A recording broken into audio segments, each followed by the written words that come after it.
My grandfather told me a story that his dad had told him. As a boy, he lived in a town by the sea. He didn't say where or what manner of town it was, but I always pictured it as a typical country village with quaint houses and cobbled streets. The locals had a rule that they would impose on themselves visitors, though this was no tourist village, mind you.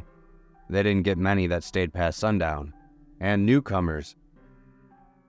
The rule was, you weren't allowed to talk outside after sunset.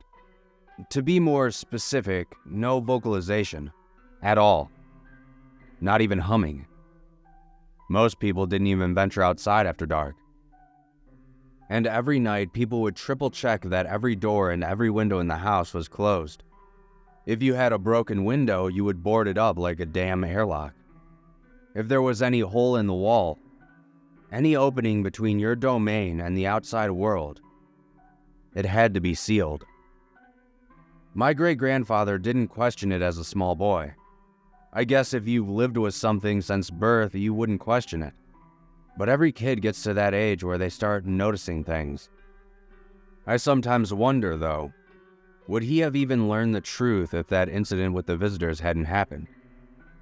Well, one time when my great-grandfather was around 10 years old, some travelers were loitering around longer than usual. If people didn't leave before it started getting late, they would be chased out of town.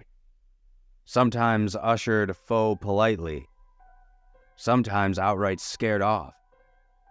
But these guys, 5 of them, were young and boisterous, and they didn't like being nagged at. Sunset came, and the local children started throwing rocks at them, blindly defensive of their town's practice. The sheriff eventually told the men that they had to leave. My great-grandfather remembered the hollering.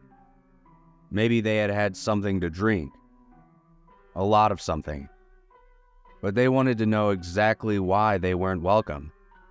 Do you got a problem with us? Who do you bumpkins think you are? So on and so forth. Eventually, the small police force had to physically drag them to the edge of town, past my great-grandfather's house at the very end of the cobbled street, where he and his little sister watched from their bedroom window. He heard them yelling something, and in a moment of pure stupidity on his part, his words, not mine, he tried to open the window a crack to hear them better. He had never heard such tones, what with how the town rationed words. Luckily, his mother stopped them and dragged them both away from the window. That night, my great-grandfather kept getting up to peer through the curtains. His sister, mother, father, and his uncle were all asleep by that time. He told my grandfather that a strange excitement, laced with dread, came over him that night. I suppose it's like checking your phone, but with a lot more fear involved.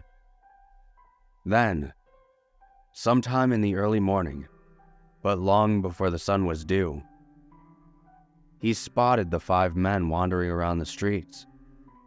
They were yelling back and forth at each other, perhaps still half drunk or just acting like the hooligans they were. My great-grandfather waited with trepidation, waited for some kind of boogeyman to descend upon them and snatch them away. Little did he know that what every villager dreaded had already happened. They were long gone.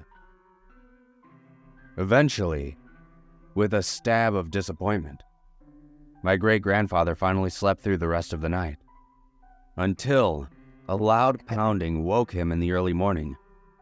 His uncle got to the door before he did. There, on the doorstep, was one of the young men from last night, the whites of his eyes bulging and red, his face etched with horror and sweat. His uncle opened the door fully and the rest of the young men were visible, trembling some ways down the street. My great-grandfather didn't realize until later that one of them might have been dead. He remembered the man's head lolling to one side as he laid on the ground, an empty expression plastered across his face. No blood, no scars. He was just pale. One could have assumed he was still intoxicated. He recalled the way the man's arms were tucked against his chest like he had been cold, even though it had been a mild night. That was the day his family inexplicably packed up and left, while the sheriff was busy dealing with a limp figure on the street surrounded by his friends. My great-grandfather's family barely took anything. The 5 family members simply departed in the early hours and went as far as they could. It happened so quickly my great-grandfather couldn't muster up any protest. But he did keep asking why. It wasn't until they had settled in the next town over, quite a ways away, that the adults finally came clean. We couldn't leave without someone taking our place, they said. And he could tell by the looks on his parents' faces that they were sickened with guilt, but they simply couldn't pass up the chance to escape. Only his uncle remained stony-faced to tell the tale.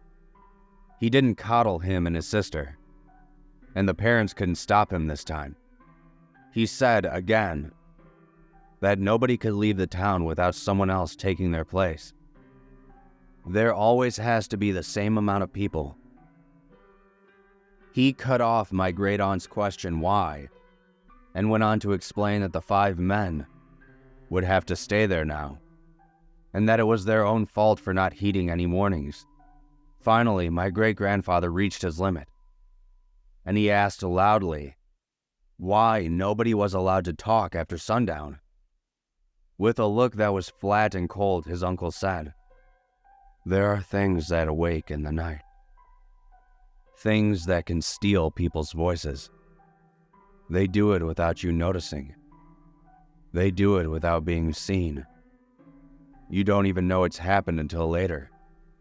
It can take an hour, a day, or even a week. They wait to use it." "What happens?" my great-grandfather asked. "They use your voice to trick your loved ones. They can pretend to be them. They can use it to get into your house. There is one for every person in that town. And if someone leaves without finding a replacement, the creatures will follow them to their new place. The creatures spread like spores. They could be anyone. What we did was against the rules, but we had to risk it." My great-grandfather asked, "That man, did they kill him?" "They did worse than kill him," my great-great-uncle responded. My great-grandfather didn't tell anyone where that town was.